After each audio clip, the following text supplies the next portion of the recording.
ওই ডাকাত দলকে ঘেরাও করার পরে একজন পালিয়ে যাচ্ছিল। তো তিনি তাকে অত্যন্ত সাহসী ছিলেন, তিনি তাকে চেস করতেছিলেন, চেস মানে তাকে ধাওয়া করছিলেন যাতে ধরা যায়।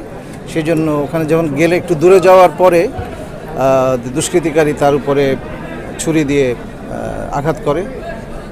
ভালো খারাপ জায়গায় লেগেছিল, তার একটা গুরুত্বপূর্ণ ভেইনে লেগে যায়, রক্তপাত হয়েছিল।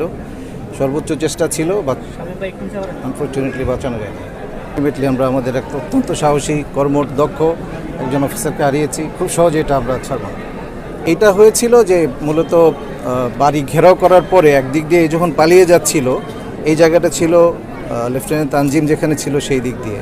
সো ও যখন পালিয়ে যাচ্ছিল সে তাদেরকে ধাওয়া করে ধরার জন্য, যেটা আমরা করে থাকি, আমরা সর্বোচ্চ চেষ্টা করে থাকি। সাহসী ছেলে, সে ওখানে গিয়ে অফিসার তাকে চেস করতে করতে একটু দূরে চলে গিয়েছিল, চলে যাওয়া যখন জাপটে ধরেছিল তখন সে ইয়ে করেছে। এখানে